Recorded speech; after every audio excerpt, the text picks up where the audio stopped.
This is a workshop of the Gainesville City Commission, one in a series of youth workshops that we are having. Well, now it's March, so last month, this month, and into April, each with a little bit different focus, but really trying to learn,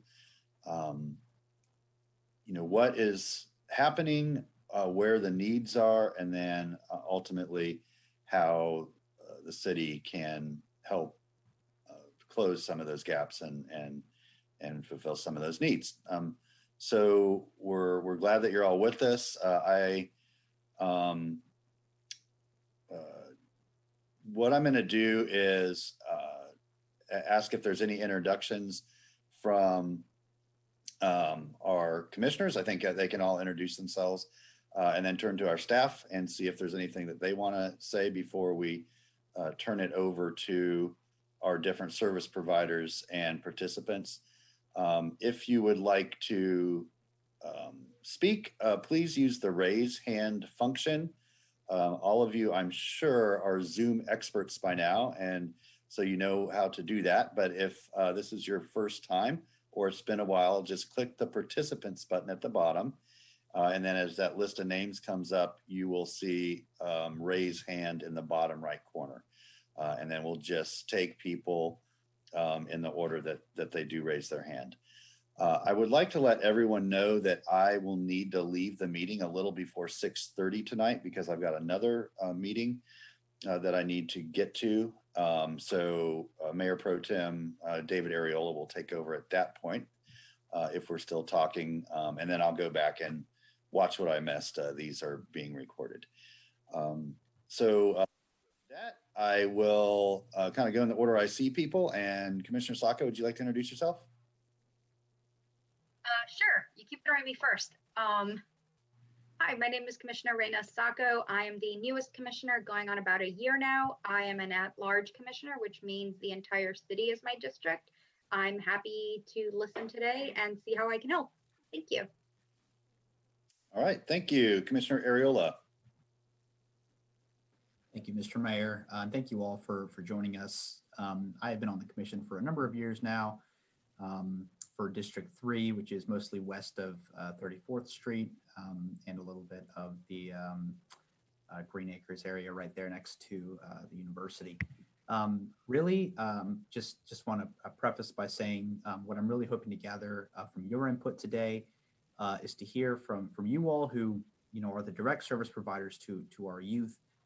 You all have the nuanced knowledge, you have the experience, and you understand the profession of serving our young people in our city.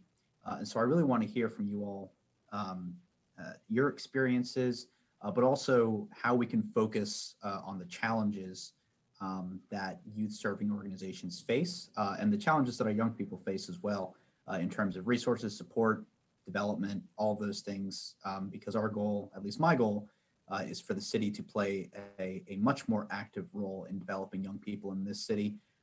But I understand that the government is just one part of the community, and you all, of course, exhibit a vital service that really determines the future of our community. So thank you for being here. All right, thank you, Commissioner. Up next, we have Commissioner Gigi Simmons. Hi, good evening. I'm Commissioner Gigi Simmons. I am your District 1 Commissioner. I'd like to think that's the best district in the city, matter of fact, in the whole county. And so I'm just so happy to be here and wanting to hear your concerns or hear some good things that you have to say and how we can work together in partnership and continue to make the city of Gainesville and Alachua County a great place to live, work, and play. So again, I'm Commissioner Gigi Simmons, and I am so excited to be here tonight. Thank you. All right, thank you, Commissioner. Up next, we have Commissioner Gail Johnson. Thanks, Mayor. Hi, yes, I'm Commissioner Gail Johnson, elected at large in 2018. I'm thrilled to be here and I'm happy to have you all here. You all have a really unique perspective on youth and youth services in our city, so I'm really looking forward to your input today. And even though my camera will be off most of the time, I will be listening. Thank you, Commissioner. And I am Mayor Lauren Poe. I am in my last year as an elected official. Not last year and a half as an elected official. And I'm excited that we are having these youth summits. Many of the folks I see on here will remember several years ago when I first became mayor, closing equity gaps for our young people was a major priority, which led to a series of meetings that we call the Youth Summits, hosted by the city, but really a very inclusive and interactive set of meetings and discussions, really trying to get to the bottom of a simple question to ask, but a hard question to answer, which was what services are being provided for our young people? What services are not being provided, and how do we make sure that every single young person from birth through high school has meaningful activities after and out of school time? And that went in a lot of directions. How do we help support the academic mission of our school system? How do we provide enrichment? How do we provide character building and conflict resolution strategies for young people, and a host of other things? And that eventually kind of morphed into a group called, everyone on here probably is familiar with Boost because you're part of it and active with it. And they've continued that mission, and a lot of goods come out of it. It's now being coordinated, in a very professional way. And I think for me, it's nice that we're circling back around to the starting point to figure out, what have we learned, what have we been able to accomplish, and what work is still left to do. And so that's very exciting. And, I know that the folks that are making up our panel and our attendees tonight are exactly the right people to answer those questions. And so with that, I'll turn it over to Mr. Feldman. Is there anybody from your staff that would like to make any comments at this time before we start hearing from our guests? No, Mayor, I think you pretty much hit the purpose, the rest of the commission as well. So we have a lot of service providers that are here today, and I think we're ready to get started. Okay, and I do see that Commissioner Ward has joined us, and so Commissioner Ward, do you want to just say hello and introduce yourself real quick? Hi, I'm Harvey Ward, District 2 Commissioner. It's kind of Northwest Gainesville. I am interested to see, what direction we go, and I appreciate you all being a part of this. All right, thanks for joining us. Okay, so again, if anybody wants to share their thoughts and ideas with us, I think it would be really helpful. Just everybody that introduces themselves, tell us about your organization, who you serve, and then also some of those larger questions about, where are we, where do we need to be, and how can we work together to get there? And I know nobody likes to start, but I am a teacher. I can randomly call on people with absolutely no guilt. Christopher, you are a champion. We're going to allow you to start us off. Go ahead, Christopher. Hello, everyone. My name is Christopher Scott Champion. I'm currently the head tennis professional for Play Tennis Gainesville. We currently oversee Westside Park, TV McPherson, Tom Petty, and Northside. I've been here for going on 3 years now, and we've definitely grown as a company. Some of the aspects that I believe that we could definitely do a better job in is just marketing and getting the public to know that we have many services that you can utilize, and that we're here. One challenge that we face is being able to effectively and efficiently market to elementary schools or any schools, matter of fact. For us to market to the schools, we literally have to print out 500 plus pages of flyers to be distributed to the schools. And that's just one school. And we want to be able to support all the communities in our different locations. I think that's pretty much it, just from a marketing standpoint. Getting better using social media, getting better using, Facebook, aligning with all the organizations that are providing these services, um, especially during COVID, as we want to maintain our safety. Right on. Thanks for all the work that you do, Chris, and thanks for sharing. And especially thank you for being the brave one to get us all started. That's very helpful. Not a problem. Who else would like to share with us? Alan, how you doing? All right, doing very good, Mr. Mayor. Way, way back. I'm second. I'm not. Yes. Absolutely. So, Meridian Behavior Healthcare. I'm Senior VP of our Clinical and Community Services. Most of you may know we are a main provider, really the largest provider of mental health and substance abuse services in Alachua and actually 11 in surrounding counties. And we do that for all ages. We start with outreach, for the awareness. We have prevention programs. And then, of course, we have outpatient therapy, and then more all the way through residential for adults and children for substance abuse, and inpatient for adults as well.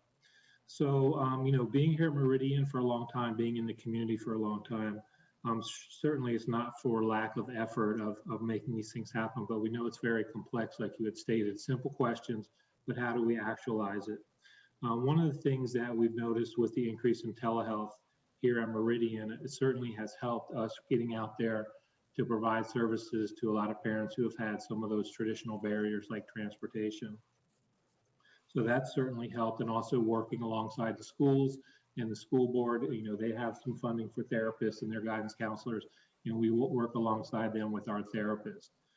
So one thing that comes to mind really is we have a shortage of therapists, so I think there's always opportunities to work with the university for people who are graduating. I think that's something that we could really look at and examine.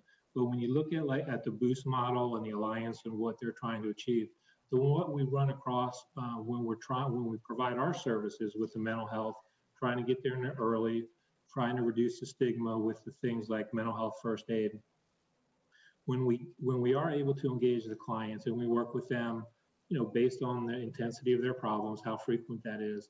But when we're talking about holistic care, certainly we can go over things in a session and then hopefully engage that parent so they can reinforce those and touch base with the teacher, because really they are going to be the main agents of change, especially for some of the smaller children, and then reinforcing it for the adolescents. But one of the things that we really kind of are always looking for is what you had mentioned in the beginning. Where are we with the enrichment activities, and how do we get the word out, like Christopher was saying, effectively, and then looking what those true barriers are for the parents to capture those times where the children are at risk, where they need assistance with their homework, because we know when that doesn't get done, then the grades go, then the esteem goes, leads to depression, anxiety, etc. But keeping them active during those times when they're also at risk of getting in trouble with law enforcement, and then that's starting to spiral into things that are more serious. So really, us Meridian getting threaded out, because we do the Medicaid funding, and there's some extra funding with the school.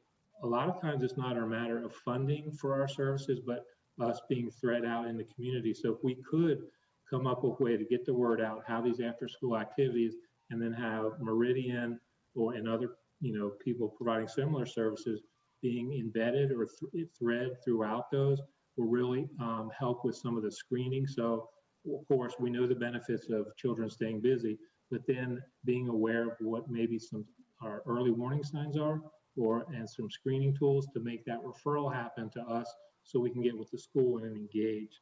That way we do really have all the players threaded together in a natural kind of, I'm not a big fan of the organic way, but things are working. So it's not such, so we're really breaking down silos, providing those after school activities, but then having the ability to cross-train staff to look for the early warning signs so they can make appropriate referrals with the agencies that are out there.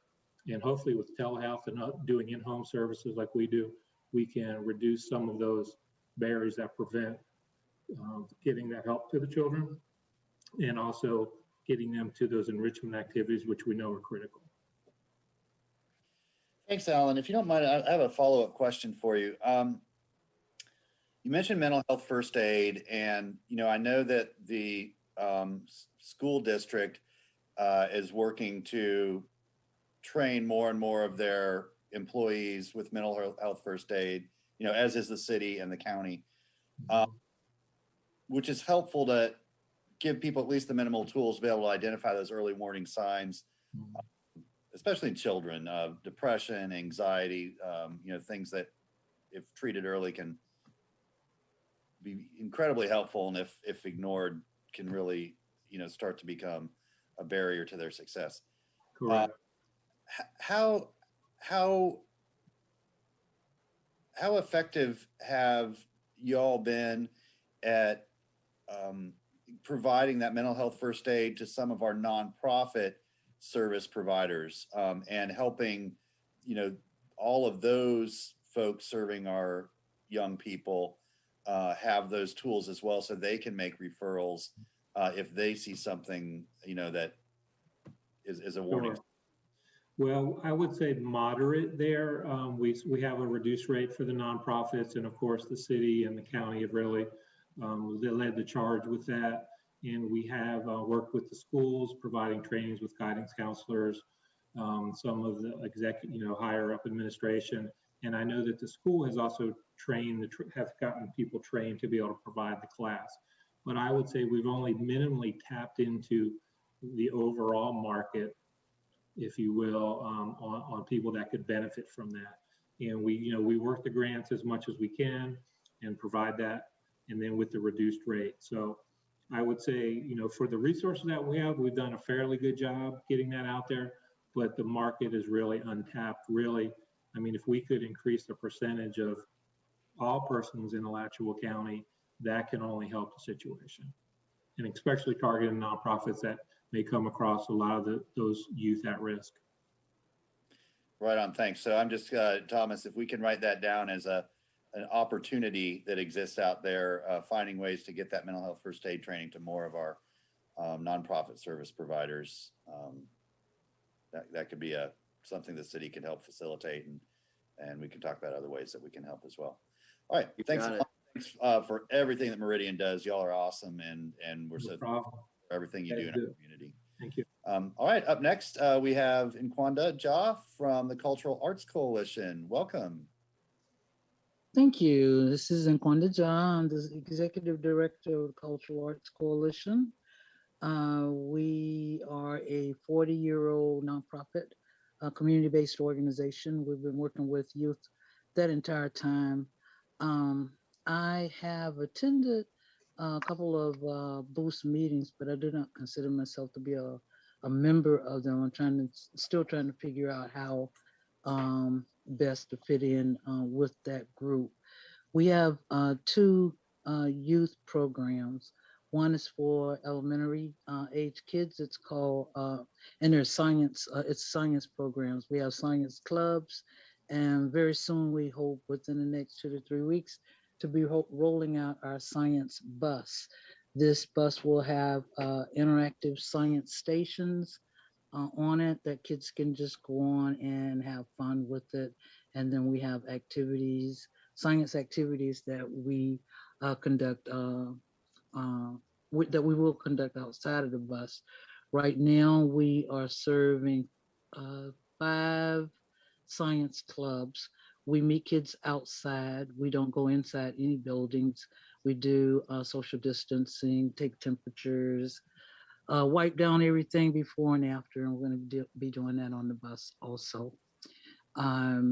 This is a 10-year-old program, and we have had up to 10 clubs in East Gainesville where we meet in the libraries, at community centers, and schools. We actually started off as an after school program at one of our charter schools, and they noticed that the children who were attending our science club was scoring higher on the state standardized tests than their classmates. So they asked us to come and work with all of their fourth and fifth graders. This year, we continue to work with them, and once again, they come outside. We meet with them outside.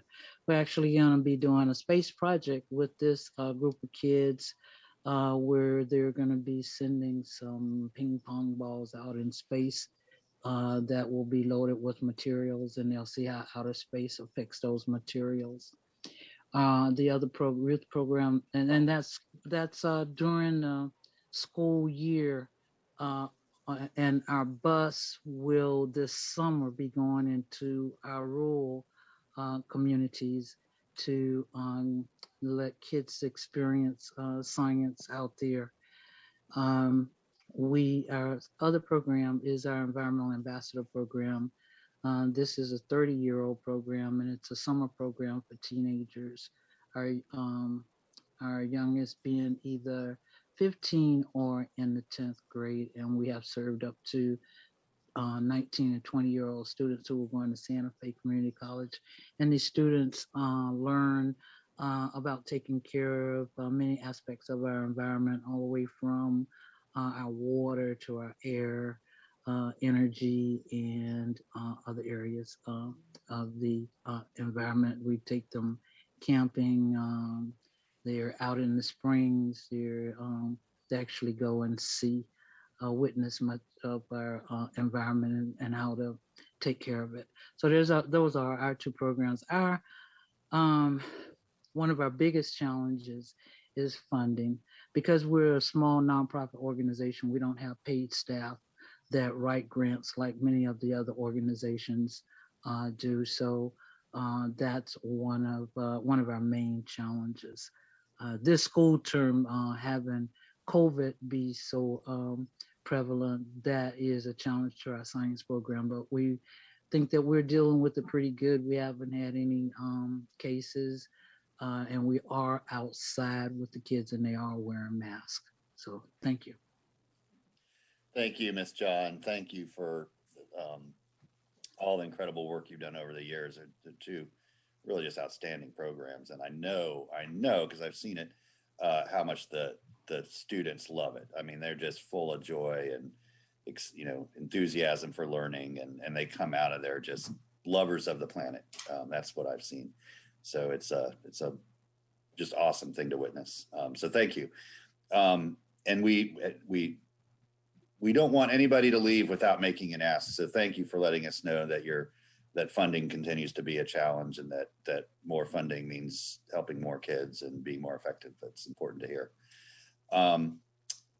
I don't want to mispronounce your name, but I'm going to try my best.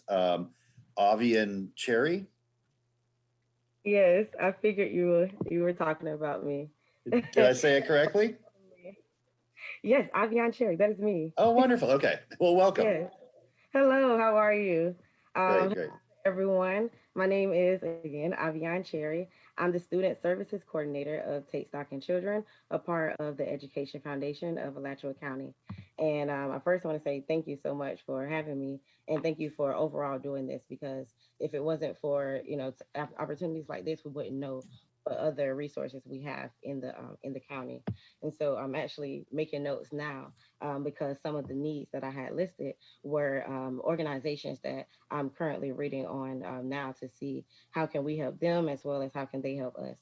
So some of the barriers that we have ran into, a little pre-COVID, but mainly hitting when COVID was at as high as technically still is. But once the students were moving into their virtual transition, laptops of course, became the number one issue. So we waited until we found out more information from the district to, figure out how many laptops they were going to have available, how they were going to, navigate through how many schools are going to get what, or was it going to be an individual process? And now we have seen that we ran into the situation of it not being enough laptops to accommodate students, or they're just now being able to receive those laptops. And even if they are just now being able to receive the laptops, they have them for a limited amount of time. So we were seeing if there could be any help with funding to help purchase more laptops for our students, because there was we did have an opportunity from the United Way. They were able to give us a grant, and it helped out with some of our students with laptops. But there still are some students that are struggling. And since we're a program that try to reach all of the students in the county, we are, seeing how many students can be helped as well, especially with it being our recruitment season. And we're in the process of recruiting 80 more students. And during our recruitment season, we do a short survey to see the needs of the families so we can see how we can help and what resources we can provide for them or recommend. And that has still been number one on the list. And so laptops have been connected with the need for whether it's microphones or a headset, because it'll be students that have a laptop, but then they won't have a microphone and can't hear anything. So I think we could all imagine if this meeting currently, we had to do it through chat and not sound. So they have been struggling with that. And as well as Wi-Fi. We did the same thing of waiting for the school board to let us know about the hotspot issues, and then running into the situation of it not being easily accessible, or they're not in the areas or communities that need it the most. So running into that, I know someone mentioned marketing earlier, but marketing for the lunches, because there was a point of time that we thought the lunches that were available at the schools that they stopped. And it was because that they weren't letting the families know the different times that they still were having the lunches.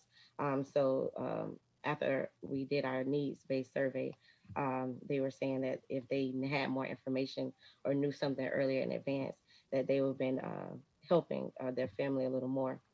Um, also, tutoring. So the students who now it is the second quarter just ended, and we're seeing the failing grades, regardless if it's a student that's struggling and can't go back to brick and mortar, or they're at brick and mortar. However, it's a lot of our students, because we cater to low income student and at risk students, and it's a lot of them that are the second parent in the household. So they're going to school, they're also having to go to work, or whatever volunteer opportunity that they make it, just to get a little extra money to help out, especially now. And their grades are dropping, and we sadly don't provide tutoring services. And so that would be another need for us. And lastly, it was mentioned earlier, and I thank the representative for Meridian for speaking, and then my apologies for not remembering your name.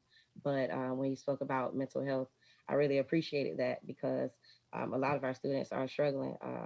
We deal with students that are dealing with teen pregnancy, as well as domestic violence at the home, DCF custody, and they are really traumatized about everything that's going on. And all we can do is make referrals. That's literally all we can do. And so, saying that his need of increasing students at that age, that is our need as well, to ensure that we are able to make the proper referrals and ensure that they're in the right places, so that we can go ahead and see a turnaround in our program. And then lastly, since we are in student recruitment, if you know anyone that is a middle school or high school student that is in need of a mentor, a college success coach, and would love to be granted with a 2-year scholarship in a program that is literally completely free. We're just here to help, and here to help the students stay on track with their academics, their overall well-being, as well as once they get into the program. You can tell them to contact me or direct them to our website, and we would just love for you to spread the word. Thank you, Ms. Cherry. And how are y'all with mentors? Or could you always use more mentors? Yes, we are definitely in need of mentors. because it was a time that, since it was virtual, we thought that our mentor need was going to be okay. However, our mentors, they live normal lives as well, and COVID is affecting them in their living areas as well as their work schedules. So our mentor has decreased, as well as our recruitment process, because we're used to being able to table at different events, speak at different events, that we are now. If it's not via Zoom, then it's a lot of the events that have been deleted overall. So that need is very high. And remind us your website again. So the website is the Education Foundation AC. Okay, Education Foundation AC. So anybody that wants to be a mentor, or if they have any referrals for students, they can find everything they need there. Commissioner Johnson, I think you wanted to jump in on this particular item. Yeah, well, I have a quick question. This is a really great opportunity to connect names and faces with organizations. And I'm wondering the participants would actually mind me naming adding their organization to their name. Oh, that's a good idea. Oh, yeah. Okay. Just go in and type your organization in there. Yeah. All right. I'm doing that now because I was going to ask if I would be able to enter the link into the chat. I think the chat's disabled. Yeah. I think that's because of our sunshine stuff, creating a public record and all that. Okay. But I am assuming our staff is also taking notes and will put, all the folks that talk and what they talked about, as well as their contact information, out to the group afterwards. And so if we're not doing that, please do. But I know they're so far ahead of me always that that's already happening. I'm sure you have an amazing staff. And of course, if any of you would like to follow me or go more in depth, we definitely can set up a separate time. I'm always here. And again, I appreciate this opportunity. Yeah, thank you so much. Thanks for sharing with us. No problem. Next, we have Andrew Miles. Andrew, how are you?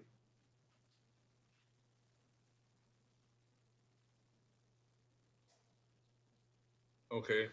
Hey, how y'all doing? Real well. Yeah, my name is Andrew Miles. I'm with the Greater Duval Neighborhood Association. I'm the executive director for that organization. We've been doing services in the neighborhood with youth since 2016, actually. We started off doing it down at the Clarence R. Kelly Center, where we was doing programming there during the morning time, well, in the evening time for the youth. We partnered with the city and coming in on some days along with the Cutchart Coalition and Working Food. And we would come and do the science club there at the center, and also a garden and science club that we also did there at the center. Then at nighttime, we had a tutoring program that we was running and operating from 6 to 8 o'clock. Now the morning, the program that was in the afternoon time, we targeted kids that were in grades 1st through 6th grade. In the evening time, we targeted kids from 6 to 8 o'clock with kids that was in the 7th grade through the 12th grade. And during that time period, we would do a tutoring session. And during the tutoring session, we mainly worked on tutoring, which was the academia portion of it. But then we also added some social skills into it as well, where we worked on assertiveness skills versus passive and aggressive skills and so forth, and let them learn the concepts of those 3 words there. And then also we found out that a lot of our youth, even though they were somewhat behind academically, we found out that a lot of them had good skills as far as in math and in reading and stuff like that. But one of the problems that we found out that they were having was coming from a different direction. So we started really targeting, along with our social skills, we really target the listening skills, following directions, taking assignments, completing the assignment, and then turning the assignments in on time and so forth. So normally during the whole course of the night,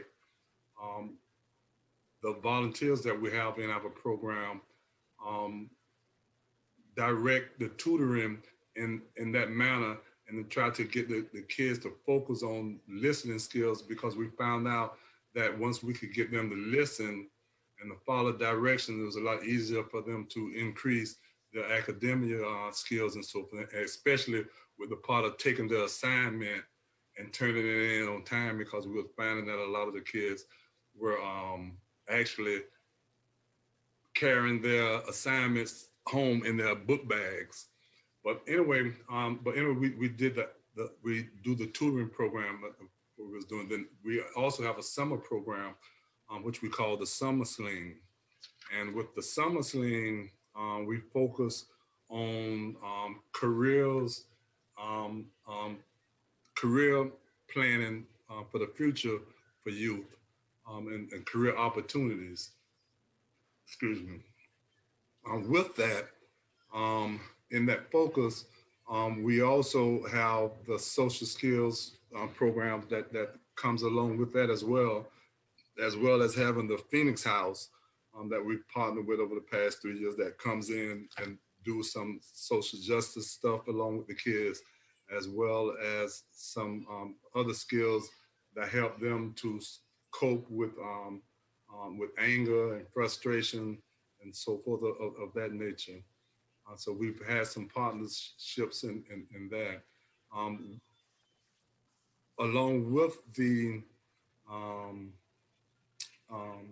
career exploration that they do, because they actually get an opportunity to really get into what a career, or what careers they may want to choose from, because we actually introduce them to 95 to 135 different opportunities of different types of careers that they can actually go in and listen and talk about it with some of the people and so forth, to get a bird's eye view of what some of those careers are.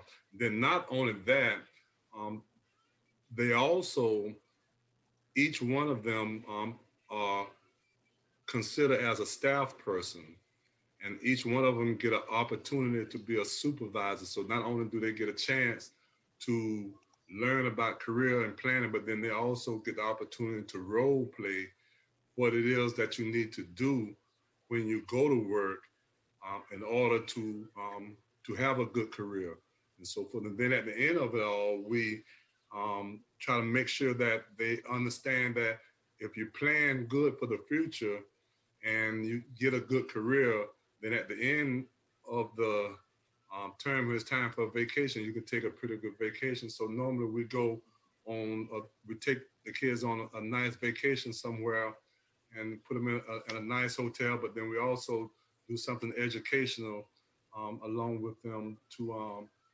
enhance and enlighten themselves. And then we also, as well, in the evening time, give them some nightlife experience, so they can understand that when you have a good career, there's also some fun that come along with that. But even with those programs that we run and so forth, a lot of them and all, we're doing it with volunteers for the most part. And we're not having any money to really expand some of the capacity and so forth. And we're not able to reach as many kids as could be reached. From over the past 3 years, we've been having from 12 to 13 kids that come through our tutoring program. And we had some youth that when they first started out in our program, they were like D's and F students when they came in. And now the vast majority of them are C's and B's. And we have about 6 of them that have been on the honor roll for the past 2 or 3 years and so forth. And we have the one young lady that started with us in the 8th grade. She's our prime star caller. And I'm gonna call her name. Her name is Savannah, and she's been on the honor roll since the 10th grade. She started out in the 8th grade with us, and she has been on the honor roll with now to a senior year. She'll be the first graduate from our program this year, and we're really, really proud of her, and you're probably seeing some good things coming from her. But one of the things that could help us out is being able to get money so that we can possibly expand some of the outreach that we can do and so forth. Because like I say, right now, we're only able to, with the capacity that we have to reach about 13 kids and so forth. And even with the summer program, it's about the same thing. And usually we have people that are study trying to get in, but we can't, you know, accept because we're not able to really be able to do it. Now, this past summer, we still had our summer sling. We weren't able to go face to face. And so we did it over the internet. And some of you came and spoke to our young people, in fact, that are here today. And it was a real nice summer sling. We were able to do some of the same types of things and still was able to introduce them to at least about 90 or 95 jobs or so that they could possibly consider for the future as well. Also, right now, during the COVID season right now, we're still doing programming and thanks to our partners like Working Food and the Culture Art Coalition and so forth. But again, we can't quite expand it quite too far right now. We're all doing it all socially distant, all outside. And we do one of the programs down at our garden down in Duval, which is the Science Club. And then we have a youth gardening club that we do there. We do that in partnership with Working Food and Culture Art Coalition. And then also we have another program that we've been doing since the school has been in, because that particular program for the Science Club is for the younger kids, which is in grades 1st through 6th grade. And then the gardening club is for the kids 7th through 12th grade. But then I also have something else for our older kids because they were saying that they needed something else to do for some outlet. So we decided to start doing a cooking class over Zoom. So we've been doing cooking since November over Zoom now with the youth, and they actually prepare a full meal with a Chef Carr, Chef Underground. Some of you may have heard of him before.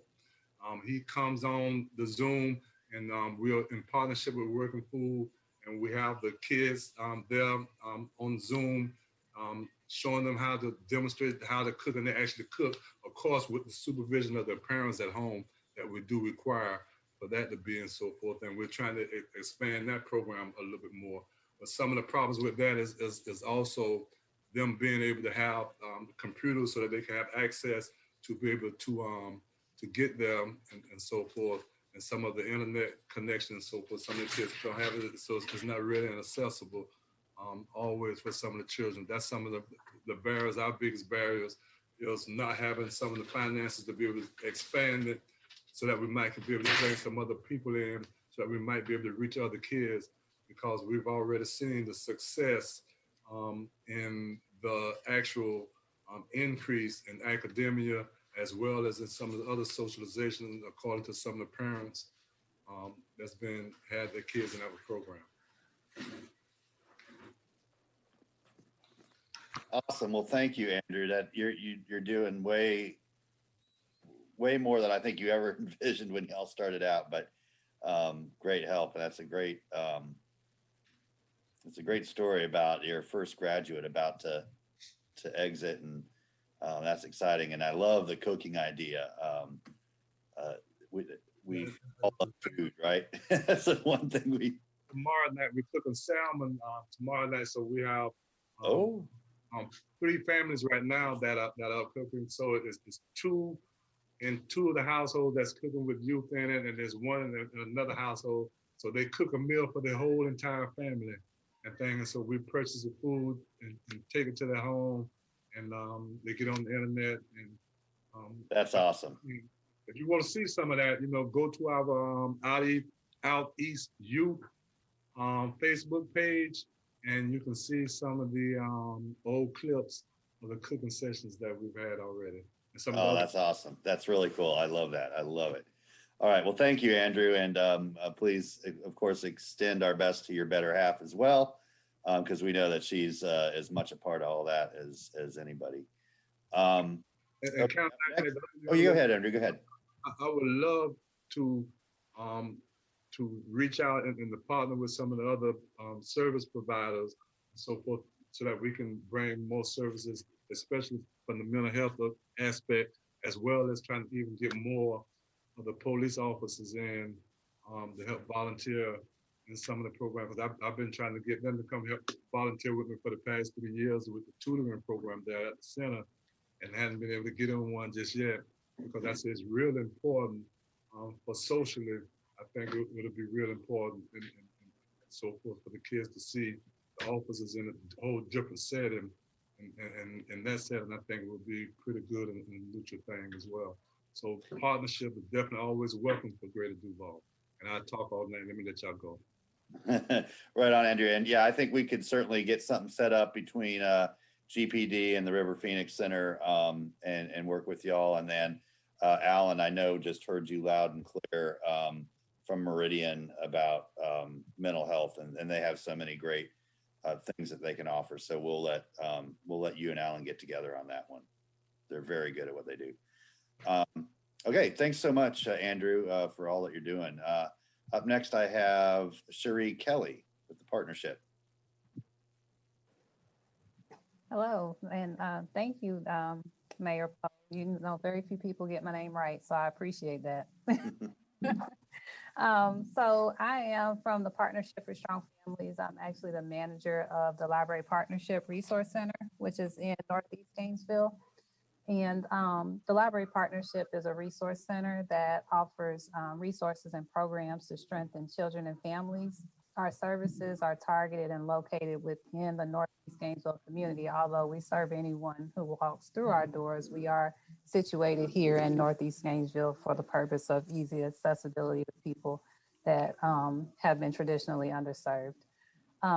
Because our youth programs that we offer are embedded within a family resource center, we recognize the value in engaging parents and increasing protective factors to improve the lives of the children in their home.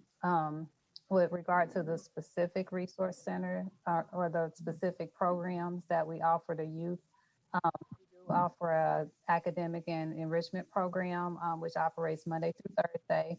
And our goals are to support children in their homework, in their education, and increase social emotional skills. We do the homework help, tutoring, youth resiliency programming, and then we partner with a lot of different agencies to bring in programs such as Girl Scouts, Capoeira. We've partnered with Meridian and Pace Center in the past to provide programming as well. Those programs aren't occurring right now, but that's really only because of COVID. Also within our after school program, we engage the parents and caregivers in those programs in setting goals and providing wraparound services to those families. So with a lot of these families, we're not just helping their kids with homework, but they're coming to us, letting us know what other needs they have so that we can support the whole family.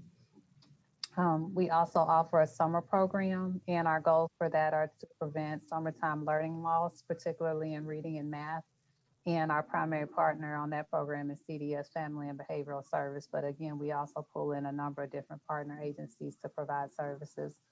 Outside of, our after school programming, we host a number of different programs for children and families just to increase parent-child bonding opportunities. Some of you all may have seen this Friday, we had an outdoor family movie night in our parking lot here last week, which I think is so important for us to provide those kind of opportunities for children and their families here in Northeast Gainesville. People are so socially isolated and stressed right now. Being able to provide those kind of opportunities for them right now is really important. We provide social and emotional development services through our Healthy Social and Emotional Development Grant, which is funded by the Children's Trust. Where we take our resources and provide them within early childhood centers here in Gainesville. So those are just a couple of ways that are directly tied to how we support youth. Anybody that has heard me speak in a meeting before, I always talk about one of the biggest needs I see here in Northeast Gainesville is free and affordable after school programming for youth. You know, our resource center is embedded within a library. So we see a large number of youth that are unsupervised, hanging out, have the opportunity to get into things that are probably not in their best interest. Um, and, you know, we have other providers here in East Gainesville, such as Kids Count and the Howard Bishop Community School that provide these services similar, including ourselves, but the need is so much greater than what we're able to encompass within these few agencies. So we really do need more youth after school programming. We have no Boys and Girls Club, we have no YMCA, you know, those larger programs that you might see in other areas that support a large number of youth, we just don't have over here. I also believe, you know, obviously we know that there are gaps in education, disparities in education with our youth here. And I think we all know that once all this COVID stuff kind of settles, if it settles, that those gaps are probably going to be even wider. So being able to address those things now and being prepared to do so in the long run, I think is going to be important. And then the last thing that I'll say, because again, we really do work with parents. I think the better we're able to provide opportunities for parents, whether that be through educational opportunities and employment opportunities for parents here engaged in East Gainesville, so that they're better able to support their children. This is going to trickle down and increase the opportunities for the children overall.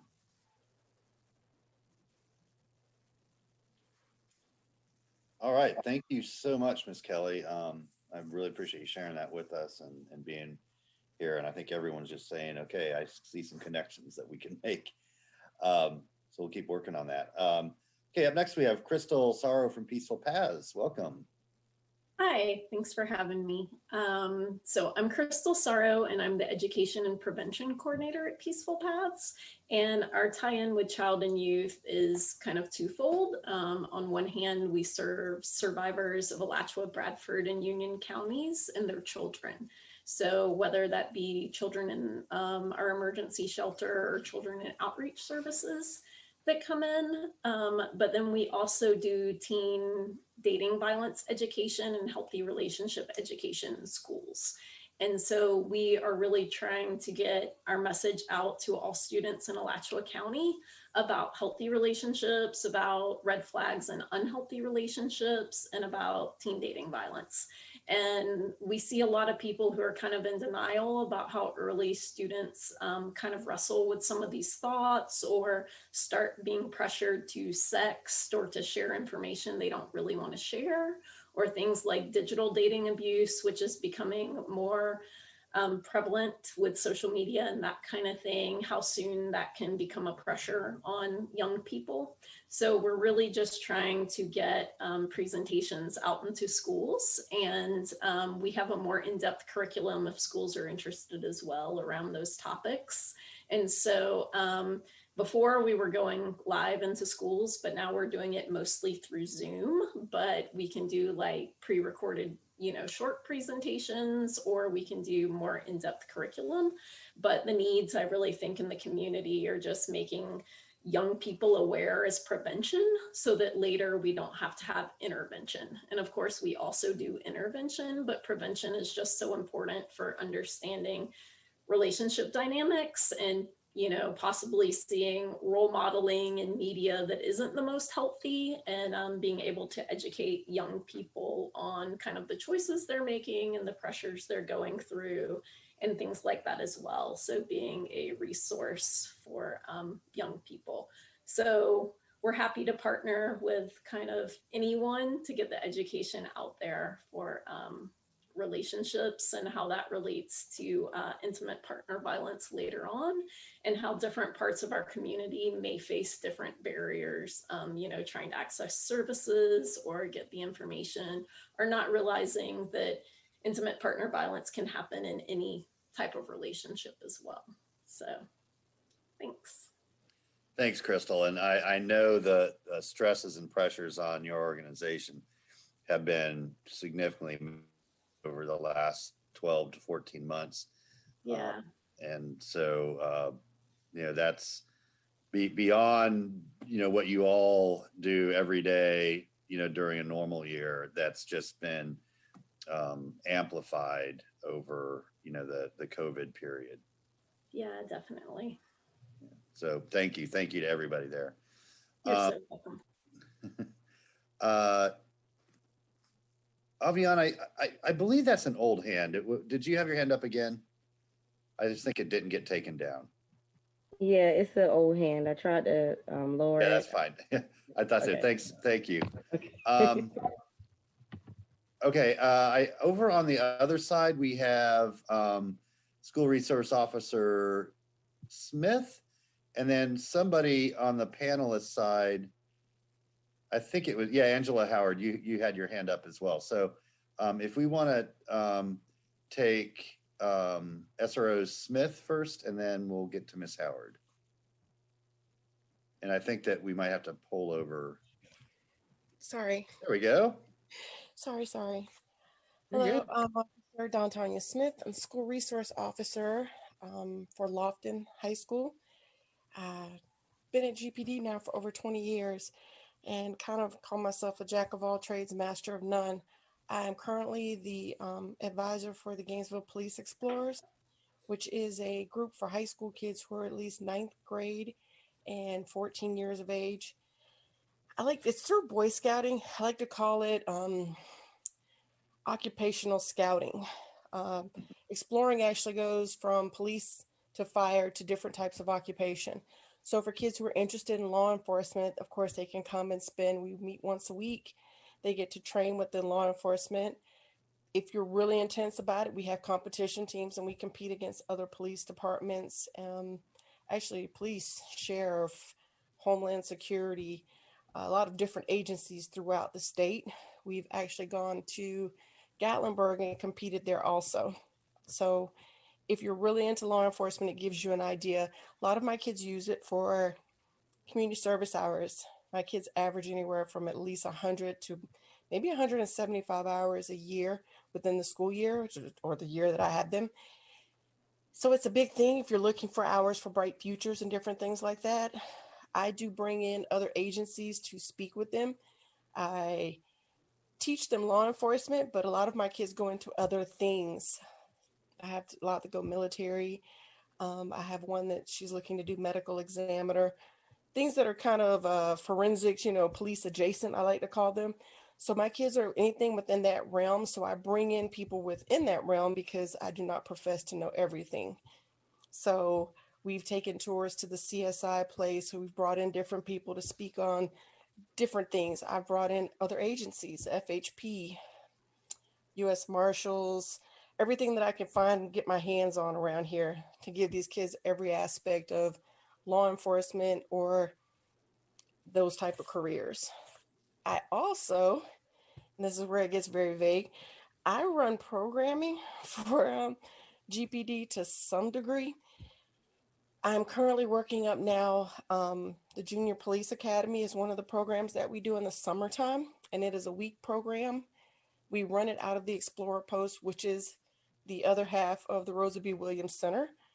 We last year we ran it. I could only use I think I had 7 to 9 kids due to COVID and social distancing. But it is a week of these kids getting to see what law enforcement really does. I mean, it's I get a lot of kids that, want to ask, how many times have you shot someone?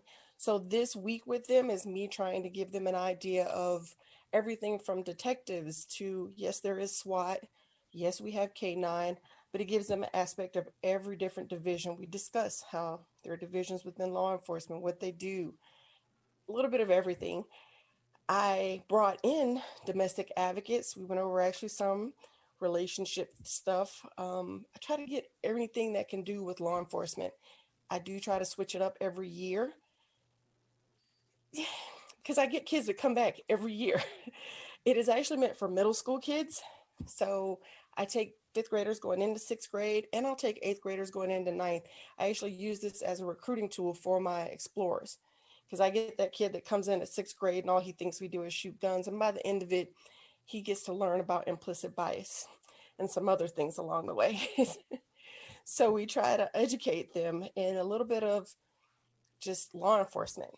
We also have a program which, due to COVID, It's kind of a multi-agency where it's called the Public Safety Camp, where I brought in GFR, ASO, ACFR, and it's everything within public safety that I could put together. And it's a gamut of, again, a week program where they get everything from fire stations to ambulance to drones to SWAT. You know, we were doing helicopters, everything that I could throw at them in 1 week, anything within public safety to let them know that public safety itself is a family. And so Krista Ott at GFR is my my sidekick in that one. And we worked pretty close. Last year, like I said, due to COVID and GFR having their own obligations, we couldn't put it on. Not sure about it this year, but I am currently planning for the Junior Police Academy, just in smaller numbers again. Outside of that, I do a bunch of stuff on the side personally, but I think from GPD standpoint, we do have other programming. I thought I saw Halvosa at one point, but I do know that there are other programs that are run in the summertime. Just for the record, mine, it actually is a paying program, but we do, if there's an issue with it, it's $50 for a week. And if anybody knows, $50 for a week camp is less than half. I think it's even under what the city pays for their camp for the week. So I think theirs is 70 to 80, but it really just pays for the products we need. Now I've actually started to see a little bit of a little buffer, but the money, basically I pay enough to where I have enough to run it again the next year. So as far as funding, it's somewhat self-sufficient. I don't have to go begging for money for it anymore. And now I can run it without, a lot of questions about the commas and the dollar signs. But we try to make it basically, like I said, just enough to cover. They get t-shirts, they get booklets, they get pamphlets, they get all kind of stuff. They get goodie bags at the end. We try to make it, again, something fun. Most of my kids come back every year that they can. And I've had a few that have actually, when I started JPA, have now gone through my Explorer post and have graduated and are now doing criminology at FSU. And it all came from the Junior Police Academy. But again, GPD itself has a bunch of other programming, a bunch of course, we can't forget Riker House. I know that maybe Halvosa will speak on that one, and also other camps that they run in the summer, such as Heroes. I can't speak to those because I do my own camps, but I do love the connections. I do look to bring in other people. Again, I don't profess to know everything, and every year I try to make it different. So if anybody has any ideas of bringing in stuff to my Junior Police Academy, please do. All right, thank you. And I know how much you do, because everywhere I go, you seem to be there. Like, I sometimes think there's 3 or 4 of you, because you're just always cloned. Yeah, you must be. But thank you for sharing all that with us, Officer Smith. I really appreciate it. Okay, up next we have Angela Howard from the YMCA. Welcome, Angela. Hello, good afternoon, or is it evening yet? Good evening, everyone. It's evening, yeah. Thank you so much for this opportunity to be a part of these listening sessions. I will probably be very brief, and I have Tatiana Bastien here with us, who is our program director, that can give you a little bit more details in regards to some resource needs and some challenges. But for those that may not know about the YMCA in a big broad spectrum, we're committed to strengthening the foundations of our community.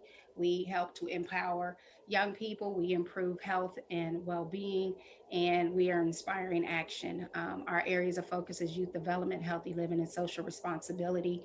So we are here to serve the entire community in itself.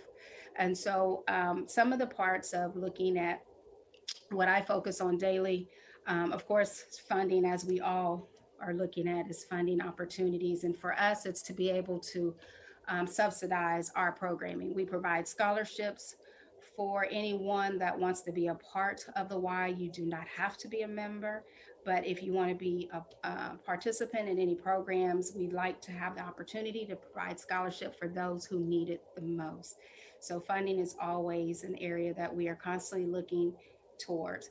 And collaborations and partnerships, I will tell you, a lot of what we do is thanks to many nonprofits that are here that have reached out and want to partner And so we're partnering wherever we can. And if anybody wants to partner with the Y, we have no problem going to you. So we are still continually looking for continued partnerships so we can touch more lives in the community, whether it is through youth, whether it's through seniors, families. That's what we do in Abroad. We basically have from toddlers all the way up to our seasonally matured adults. And I say that because the oldest member that we've had here is up to 95 now. So we are a large center of focus of the entire community. So I'll turn it over to Tatiana, who can give a little bit more related to, she deals with the programs every day. She's our program director, and so she could give some more of what we need in resources. Absolutely. Thank you so much, Ms. Angela. And thank you to the commission for providing this space for us to come and speak and let you guys know what it is that we need. So at the Y, I'm over a few different departments: sports, gymnastics, health and wellness, child care, volunteers, and of course, membership. Some of the programs that we offer, particularly for youth, include after school programming. We have spring break and summer camps. We have a youth sports program and fitness classes as well. That's more so for the adults. And in our youth programs, we offer things like mindfulness training to help them with self-regulation, conflict resolution. We also are using a new social emotional curriculum to again help with conflict resolution and self-regulation. We've had the opportunity to partner with different organizations in Gainesville to offer our kids STEM programming, sports, mentorship, and team building as well. And as Ms. Angela just mentioned, funding, that's always a need. But some of the other areas that we do need some assistance in is staffing. We really just need the manpower. We need people to work with the Y or choose to volunteer their time. Ms. Cherie from Library Partnership, I heard her mention earlier that there's not necessarily a Y or Boys and Girls Club in that part of town. We want to be able to offer outreach, but we need to have the manpower to do it. So if we can get people who are interested in working with the Y or who would volunteer their time and services, that would be amazing. We'd be able to reach more people in our community. Let's see, transportation. This has also been mentioned earlier in the conversation. I think that we'd be able to serve a lot more people in our community if we had transportation. We're currently looking for vans, like those 12 or 15 passenger vans that maybe somebody in the community can donate. We also will be looking for people to volunteer to drive. That way we can pick up kids from schools all throughout Gainesville and not just on our side of town. And it's also been brought up from other nonprofit organizations that they need assistance with marketing. That's definitely something that we need assistance with, whether there's like a community board or again, having that manpower, having somebody that can take the time and have the expertise to do things on social media so that we can reach different demographics, people who can go out into the community, pass out flyers, talk to people. Again, it's just having that manpower. So as Ms. Angela said, we are very happy to partner. We love collaboration. We love to be able to connect with people in the community, and that is what we need. So thank you again. We do appreciate it. Right on. Thank you both. I appreciate that. Thanks for all the work that you do. Billy, how you doing? Good evening, Mr. Mayor, Commissioners. Billy Marcantel, Recreation Manager for Parks, Recreation, and Cultural Affairs. As you know, we do operate our after school programs, summer camp, out of school camps, and winter break and spring break camps. And one of our biggest strengths that we have is that we are able to offer those at a very affordable fee. Our after school programs, for example, if the children are eligible for free or reduced lunch, we can waive those enrollment costs for that program, which is amazing. The same for our after school and summer camp or summer camps and spring break or winter break camps. We also have that opportunity to give a 50% discount off that resident rate for those children that are eligible for that free or reduced lunch. So that is one of our biggest strengths that I think we have for our program, as well as the availability to several different facilities. For after school programs, we have, not including Clarence R. Kelly Community Center since it's about to be renovated, we have 4 different locations that we can run our after school programs and 5 different locations for our summer camps. some of our barriers are pretty much barriers that are across the board that I've heard from a lot of different other service providers. For summer camps, there's always never enough time. We would love to have a 2-week training period for our summer camp officials, because a lot of those are temporary staff that are hired specifically for summer camp. And my understanding, a lot of other organizations have that same issue too. But we kind of all do what we can and make do with those few days we have. A lot of those participants that we have, or those staff, do come from the school system, and you always have that changeover between the end of the year and the beginning of the summer. So this year is definitely going to be interesting figuring out how to do that with reduced summer, and try to book in when those staff have to return or go back to school for their end services or for their trainings. Another barrier that I've seen a lot is a lot of programs want to try to keep a quality ratio between staff and children. For our after school programs, we strive to keep a 15-to-1 ratio. For our summer camps, around an 8-to-10. And one thing that comes with that is that our capacity is capped out by our budget. One great blessing for Alachua County is the Children's Trust. So I know that they are going to be focused on trying to expand capacity at different locations. But that should be interesting this year, because I know we still are a little bit limited in what we can expand based on COVID measures and protocols that we're putting in place in our different centers to make sure that we're trying to mitigate any instances of the COVID virus. One thing that I have seen that's pretty much hasn't really been spoken a whole lot about, but I think has impacted a lot of different service providers across the city or the county in general, and has been a big barrier to a lot of parents to enroll their children into these programs, is the access to either professional support or training for the staff for children that specifically have cognitive or physical disabilities and impairments. That seems to be a huge issue across the county. A lot of programs will do their best and take children in and work with them as best as possible. But a lot of those situations, it's recommended to have a therapeutic recreation specialist or individuals that will work closely with those children. And sometimes that's not quite possible. For the city, we do what we can, we do our best. But that is, from what I've seen across the county, that is a concern, and that something does need to change, whether it's trainings for those staff that can support different programs, or staff that can go to different programs to support that. It might be something that the Children's Trust or some of the other organizations can work together to try to incorporate in the county. But I know serving those children with those special needs is a big barrier for a lot of parents to even feel comfortable enrolling their children, or sometimes even just being turned away from enrolling their children. One blessing that I've seen in the past couple of years has come from Boost, is the opportunity for a lot of service providers to work together and provide those trainings to the different service providers. I know we've been able to participate in a lot of those trainings that have been offered. Anything from trauma-informed care to just best practices to keeping kids engaged and happy during their programs. So that has been a huge benefit, but I do know that Boost is getting to a point where they do need support. I know there's some other people on the call that can speak towards that, but there has been a lot of great benefits for those trainings and being able to work with a lot of other providers to work together as opposed to working against each other to get good care for the children.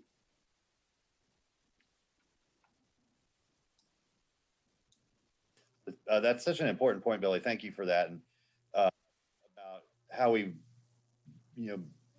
offer full services and, all the value that every one of our young people get for folks that have physical disabilities or impairments, folks that are on the autistic spectrum, that there's just a lot of young people out there that have special needs that we're not always able to fully support the way they deserve. So I'm really glad you brought that point up. Okay, up next we have Autumn Santos from CDS.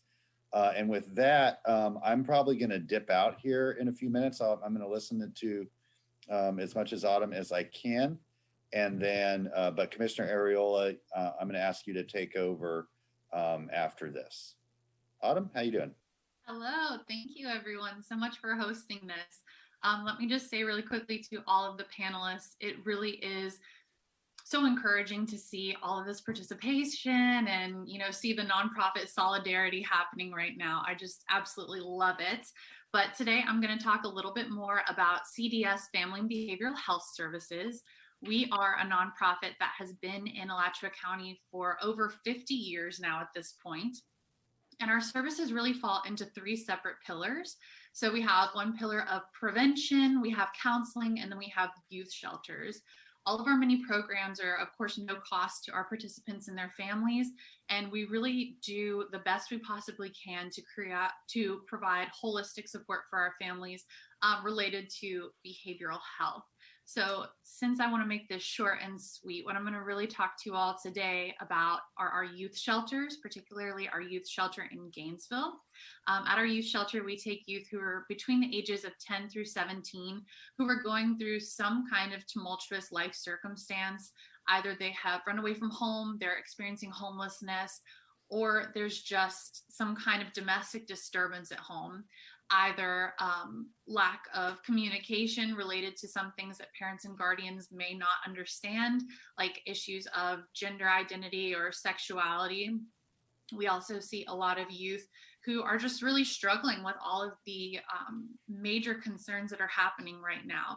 And so what we do is take them for on average about 30 days and work with them to develop really strong social skills and soft skills so that when they go back to their families, they'll have all of these different items in their toolkits that they can take out and make sure that they're able to live their best possible lives. So one thing that we're currently working on, and we've been working on for quite some time now, is funding for a new youth shelter. So our current youth shelter is actually a former residential house that was built in the 50s. So I'm sure you all can imagine kind of the disarray and the different elements that we've tacked on over time. But right now we're in the process of submitting a legislative capital fund request to rebuild the shelter. And I want to just echo what a lot of the different panelists have said on here. And then one thing that Tatiana said in general, one of our major barriers to services and providing more to all of the members of our community is just a lack of staffing. We've seen now that there are many different businesses that can offer very competitive pay. And although a lot of our staff who come into this work really truly have the heart and the passion for it, it's just not financially sustainable for them to support their own families. And so recruiting has definitely been tough for staff.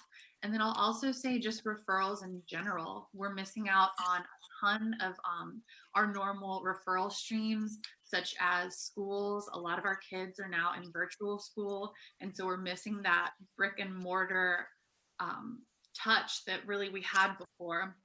And then, of course, just everyone's very reticent to leave their homes in general. So although we've been able to transition the majority of our programs to telehealth, such as the free counseling and our program for the little munchkins who are between the ages of 6 and 10, our youth shelter, of course, is just one that we cannot translate onto the virtual scene. And so that's one barrier that we really had, just referrals and making sure that we have our staff feeling comfortable in coming in and staying in our residential shelter with the kids full time, since they're with us 24/7. But thank you all so much for this opportunity to share more about our organization. Thank you. We appreciate you being here. I have a hand up for Christy Arrington. Christy, are you there with us? Hi there.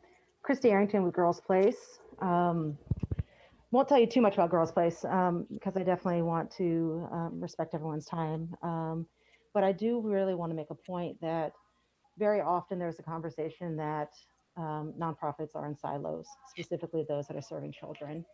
And I can solidly speak for most of us that are on this call today that we rely on each other every day, whether it's for partnership with programming or a positive case for COVID and how are you handling it. My greater concern is the silos that are happening or feel like they're happening from my point of view with the city, with the Children's Trust, and with the county. And I've recognized that you all are trying to meet more. But just even in the last couple of weeks, the Children's Trust has a subcommittee on youth development. And I don't recall any representation from the city. And I understand that you all can't necessarily bully your way into that setting, but I think it was definitely missing. And so my worry is that you all, the city, are working so hard.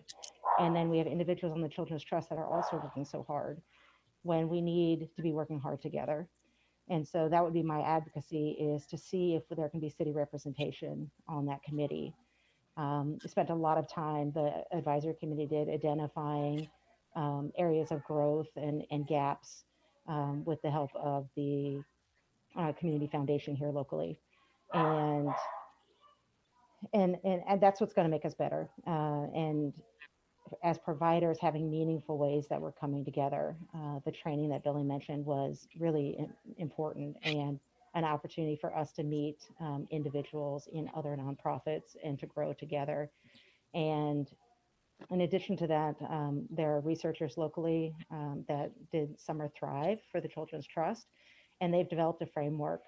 And I would recommend that the city look at that framework to see if it's something that could be adopted. So again, all of us as providers are on the same page for what we want for our youth. Thank you. That was very helpful. And I won't speak to that lack of representation on the subcommittee, but I do know that we do receive, the commission receives regular updates from the Children's Trust from Mr. Harrington. So that is something that we will have to keep a lookout for going forward. Thank you. All right, everyone, we're about an hour and a half into the workshop, so perhaps this would be a good time to see if there's any input, questions from the commissioners or from the Gainesville staff. I have my own thoughts, or if anyone else would like to chime in. This is also an opportunity, a space for, as was mentioned, the nonprofit solidarity. So if you all would like to use this space to communicate, certainly feel free to chime in and raise your hand.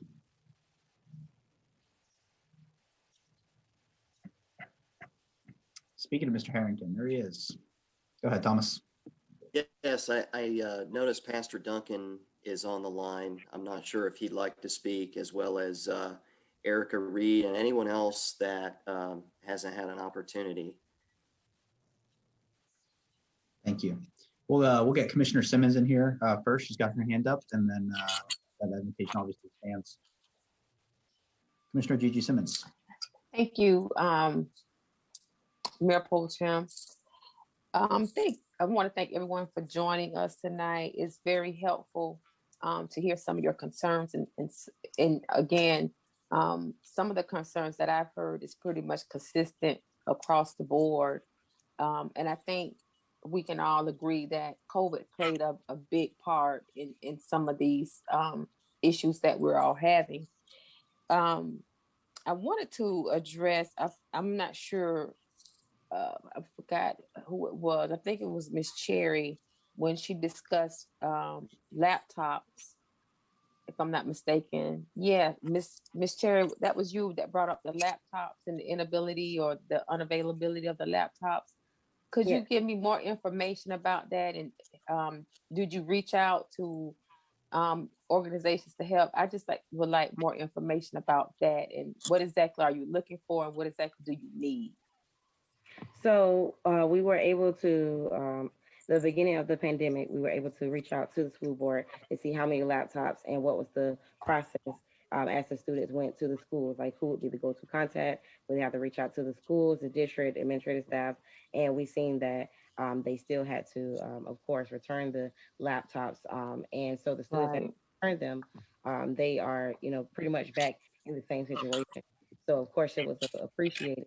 But it was a situation of temporary help, and we see that it has now, taken its downfall because, of course, it's sadly the students that are not back brick and mortar. And so, what have happened is we do have partners in the community, and the grant that we have with United Way, it allowed us to be able to choose the students that we have that was most in the most critical conditions.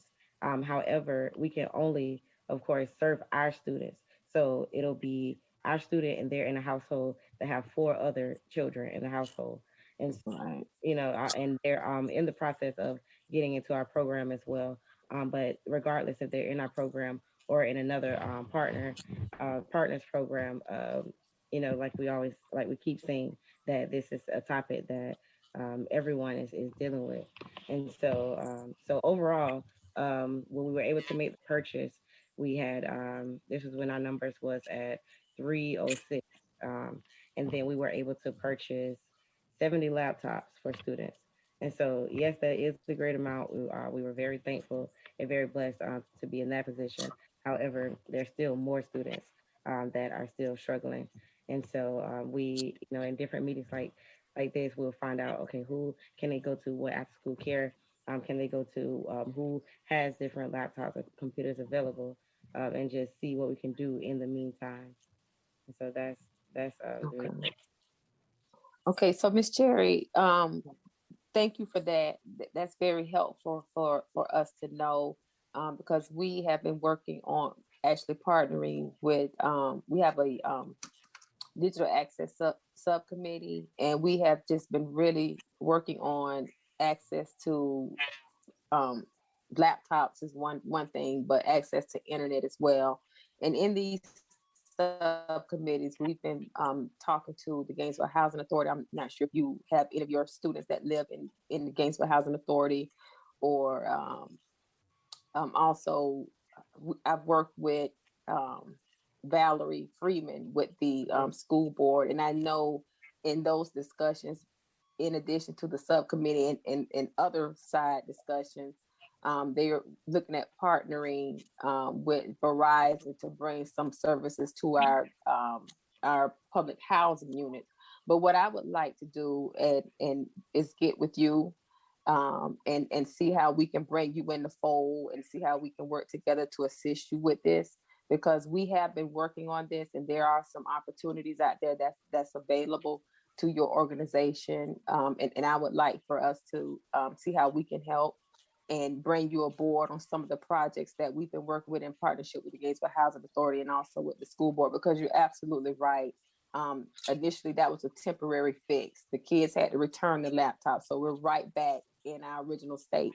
Where do we go from here? And so I'm going to have Mr. Harrington get with you, and maybe we can meet up and have some conversations with other potential partners in our community that are looking to address this issue.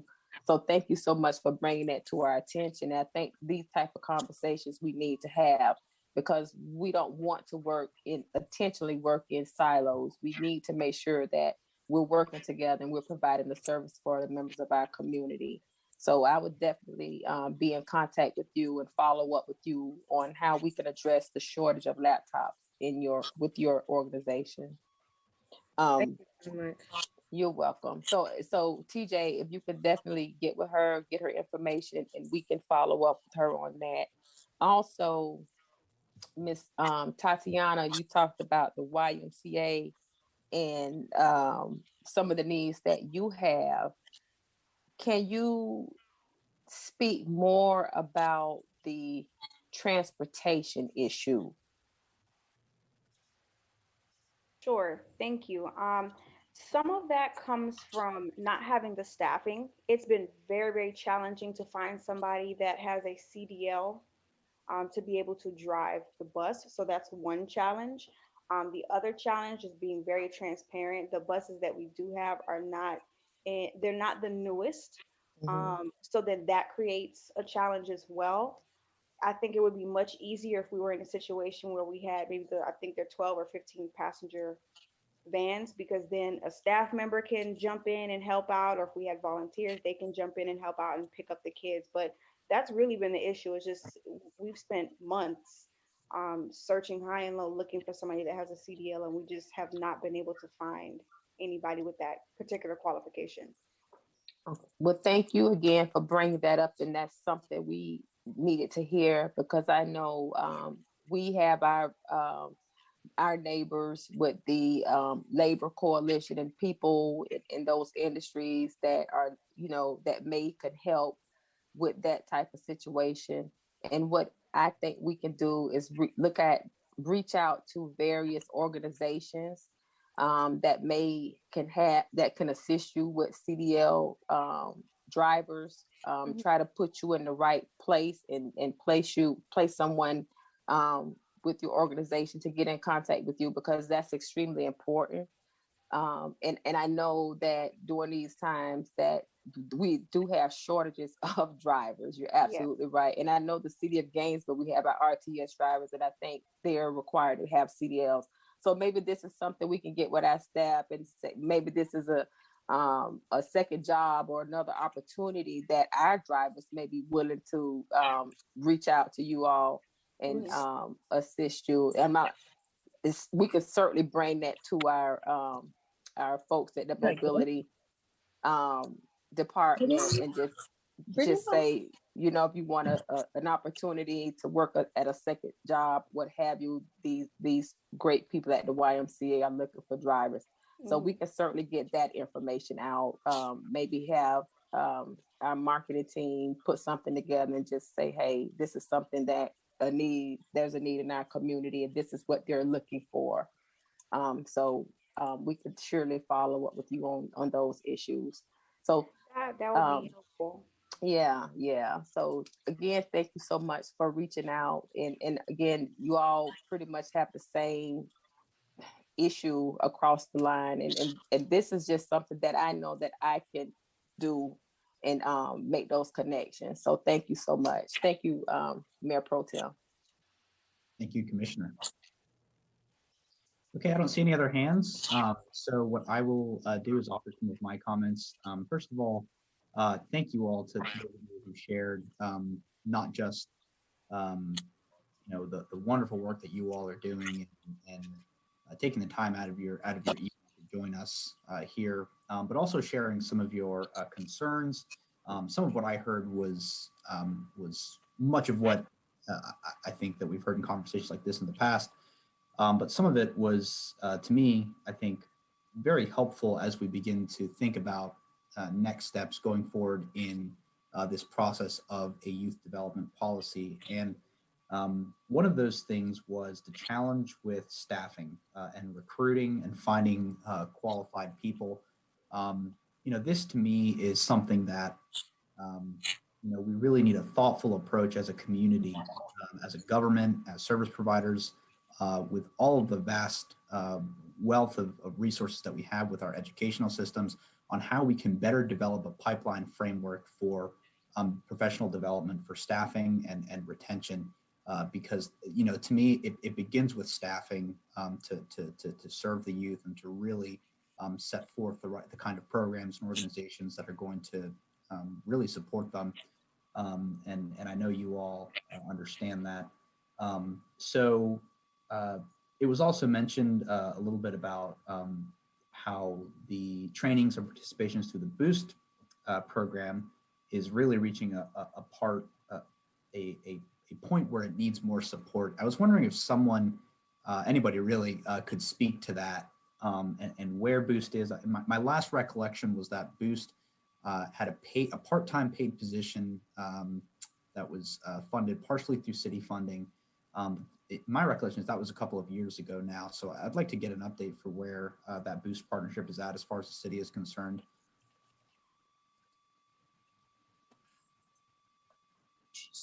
I can, Christy Arrington, Girls Place. I'm part of the leadership group with BOOST.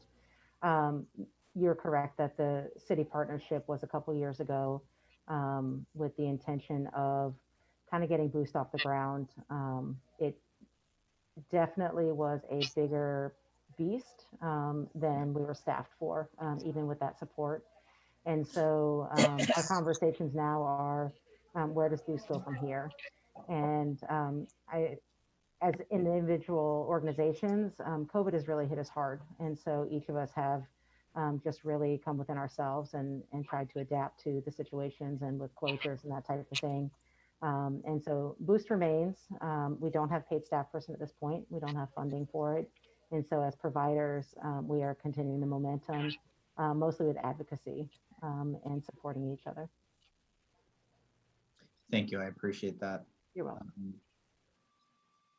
So I think that I joined the commission just when the youth summit had concluded, so I was fairly new.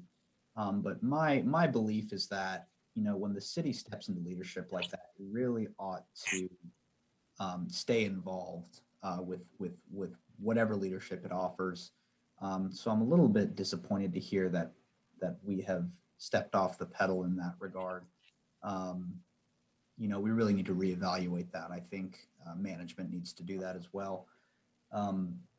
So to sort of wrap up some of my thinking here, you know, conversations like this, meeting spaces like this are really fantastic to bring heads together. But I'm always thinking about what happens after meetings and what kind of work is being done afterwards. And we've made a lot of connections here, and I'm really grateful for the people's involvement and participation. But what I'd really like to see, and the reason why I have continued to push for this youth development policy, is that I really think that a place where the government can step in is exactly offering that coordination support, so that we don't have to specifically rely on meetings like this to bring up those connections and bring up those concerns. It can really be a guiding principle of staffing from city management and policy to guide that coordination and resource support, so that things don't fall through the cracks, and so that we can connect people to leverage and best utilize the resources that we have available, and to put our brain power together to solve some of the larger, more complex problems like professional development for staffing.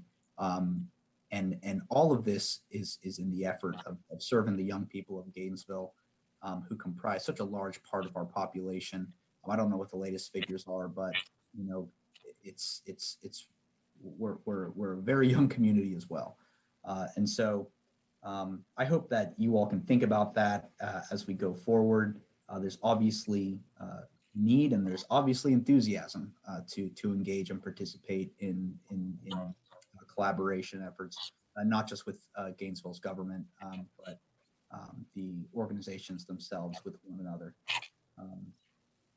Very, very appreciative of everybody's time here today. Those were my thoughts. I wanted to open the floor again to anybody on the commission or anybody in staff, and I without objection, I would like to get a staff memo from management with a formal update on the city's participation with the Boost program. Commissioners, do you have any objection to that? Okay, so that, you know, no hard timeline on that, but I'd really like to get that information. That seems to me something that could be an important point to think about as we go forward with this policy. So I don't see any other hands. I would like to, I don't know if we have, who is our, Gerard, did you put your hand up? There you are. Go ahead, you got the floor. All right. Good evening, everybody. I'm sorry I came late driving from Gainesville home to Ocala. But one of the things that I want to talk about briefly, I don't know if many of you all know that I'm working with Project Youth Build. I've been working with Project Youth Build now for about 2 years. And it took about 15 years for me to decide that I wanted to work with Project Youth Build. I've been working in the private industry and student housing for over 20 years, but in my during my breaks or after I got off work, I was always in the community leading youth events or young adult events or adult events. But Project Youth Build, as you guys know, is an opportunity youth program. We serve youth 16 to 24. There, we help them with continuing education, leadership opportunities through AmeriCorps, as well as impact opportunity of volunteering. And I have that special part of Project Youth Build. I'm the construction instructor. And as the construction instructor, I teach pre-apprentice skills to young male and female students there. Over the last 15 years, I've been working within the community with programs. I think I work with probably everybody here, or some of you all here at some capacity, but I felt that there was a greater need to work with some of the underrepresented youth, mainly those who were, you know, were more easily drawn into peer pressure and eventually into the juvenile justice system.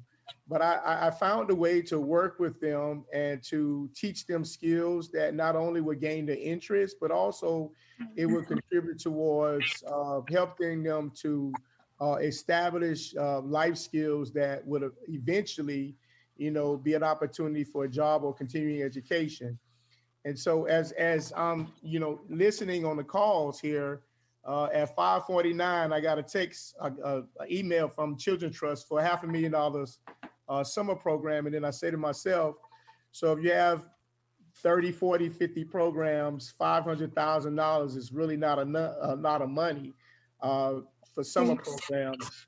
And so you would think that when we talk about collaboration, you talk about what programs has the capacity to even be able to afford that responsibility to apply. Some programs been around longer than others, and I often hear different organizations talk about the funding of different programs. Well, I mean, there is a truth to funding, as well as there's a truth to some programs that are actually getting or applying or receiving a lot or a large portion of the funding that in many ways, a lot of the other organizations are more hesitant to collaborate. And so I think a lot of silos are established in that place for the funding purposes of not being able to have funding, but MOUs and partnerships are established, and which is important. But one of the things that I think about capacity building, even with Project Youth Build. We're not just looking at graduating kids or getting them through the program. I'm looking at, a measurable outcome. How successful will these kids be, through job placement or life enrichment or opportunities that would empower them to not only be an example, but be proud of graduating from a program that gave them another chance or a second chance. And so I think that capacity building is a very, very great opportunity for organizations to be not only good at what they do, but great at what they do. And so I'm working with Andrew Ellis with collaborative initiatives, and we're trying to identify ways that we can work with students from the university and help train them to work with different organizations to help them with the capacity building. Because I realize that when we look at a lot of the organizations, you're just one or two staff positions away from really being great or better at what you do. And we really need to be able to tap into the university system. But I think there's a correlation of a lot of time we're just kind of missing, how the university can really be effective with working with all of these organizations. But I think when we're overlapping in services, we're leaving gaps. And I believe that with those gaps, there's a great opportunity to really look at how well we could be more effective so that we can have measurable outcomes. But we also want sustainability as well. How are our programs being sustained if we miss the Children's Trust cycle or the city runs out of funding a program for the booths? How are we able to identify ways where, we can create some other, opportunities or ways that we could partner or help capacity building with other organizations that may have, been awarded the funding or more funding than what we normally afford. So I think capacity building is a very strong way to be able to work with organizations. But I will say in the action, 3 things that I would ask if I would from the city. Right now, we're doing recruiting with Project Youth Build, and I'm looking for opportunities. In the past, when I was doing my nonprofit program with Innovative Dad, we painted inside of the R. Kelly Center, the Clarence R. Kelly Center. We painted 20 houses, with the CRA. We pressure washed. We did so much work around Gainesville. And so I'm looking for opportunities to be able to utilize our youth. Something that Commissioner Simmons said a while ago about the CRA. It's not just about painting houses. People want repairs, rebuilding together and habitat. They can't do it all. Let us utilize our youth. We have an AmeriCorps program where our students are earning hours. We're not asking for money, but money is good. I'm asking as a construction instructor Give me some work orders. I know there's some city buildings that are in need of pressure washing, them some community centers that are in need of hedge trimming. Give us the opportunity to put our youth at work, because I can tell you that some of our youth, they are known throughout the communities, and when their friends that are just standing around doing nothing and hanging on corners, they see them working, they're going to want to be involved. And I think the opportunity to engage the youth with career and technical education, or just what we're doing at Project Youth Build. Matter of fact, I just reached out to Brian Kramer at the state attorney's office to say, hey, Project Payback, you know, I remember working with you guys on that program when you gave youth an opportunity for community service hours. You know, let me work with them. Give me the opportunity, you know, as a referral from DJJ, I'll take them in the community and I'll teach them skills. Some of our young people, they never had a drill in their hand before. They know how to operate guns, but if you give them a drill, they don't even know how to drill a nail. They don't know how to hammer. They don't know how to paint. So I'm asking for the opportunity to work with you all. A couple of weeks ago, me and City Manager Feldman, we've been doing community walks. We've identified ways to really help our community. You know, working with the code enforcement office.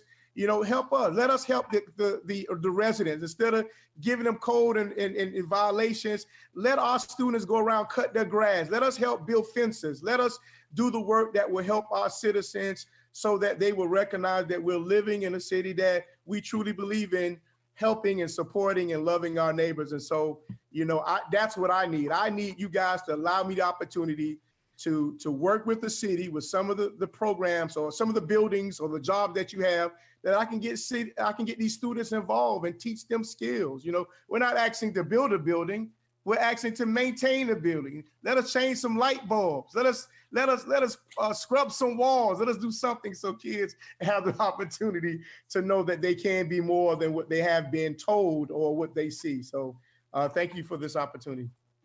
I appreciate that closing sentiment. Thank you very much for being with us. Will Halvosa, I saw your hand to go up next. Thanks for being with us. Hey, good evening. Almost 7 o'clock, so thank you. So I believe, you know, like Pastor Duncan, probably just to listen for the most part, you know, and what can we do? Where can we help? But just so my 2 cents, I've been involved in a lot of these activities. I know everybody on this call. But, you know, one thing that I would probably just want to throw out there for the next discussion is something that Pastor Duncan was talking about. I think is a lot of the kids, especially 15, 16, 17 years old, if we coalesce, if we collaborate, you know, getting those youth employed during the summer. I know there's a lot of wraparound services that talk about the mental health piece of it, the trauma, because I deal with that stuff pretty regularly. But I definitely think there could be a collaboration between the city and the Children's Trust and some of these, you know, Publix, McDonald's, and a bunch of other smaller businesses that would hire our kids for 7 or 8 weeks during the summertime. And the Children's Trust can offset that $8.46. So if the Children's Trust is paying $6 an hour, these businesses would only have to pay, you know, a little over $2 an hour to have these youth employed for the summer. It's a huge need.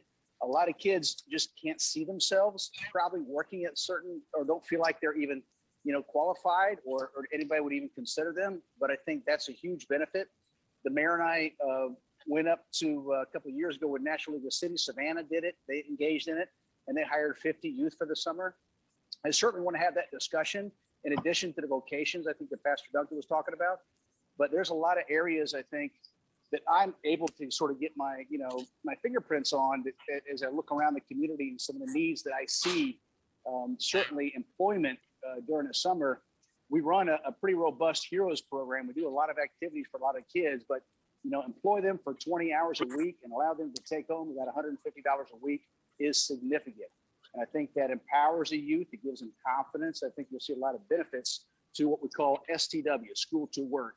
So most of your Children's Trust around the state of Florida engage in out of school time, but the other half of what they engage in is school to work. So it's employment opportunities. And I think this city is in a great position really to collaborate with a bunch of private partners and the Children's Trust to really roll out those employment opportunities. And I think we can mentor those kids. We can teach them how to, you know, do an interview, resume writing, stuff like that. I just think that's a big piece of it, Commissioner. And I won't go into, a lot of other areas that I'm familiar with. I just wanted to throw that piece out about employment. I mean, real employment for some of the kids during the summertime. Thank you. Thank you. I appreciate you chiming in. That's very valuable. We've got another hand up for Aces in Motion. Addison, is that you? Hi, good evening. Yes, thank you so much for the opportunity and platform to get the voices of many amazing programs out there that are doing such great things throughout the community. I don't think Pastor Duncan could have said it any better with a lot of his words on kind of the collaborative efforts that we need to make as a community to come together to support our youth. And I really just wanted to speak on a little bit on just to echo kind of what everybody's been saying. And I think almost everybody said funding. And I know staffing has been brought up, but I think that the funding is directly related to the staffing. I think the reason that we're not getting the staffing is because we don't have the funding to pay. I guarantee if you put a high enough salary out there, you'll get people to come into Gainesville. And so I don't think the issue is staffing, and I guess I disagree with the pipeline because we have UF and Santa Fe in our backyard, and there's no reason, and there are world experts and in the family, youth, and community sciences. There's world experts in all of the areas in which development and youth development can be trained in. So a certificate program, which has been mentioned many times before, could be used. And I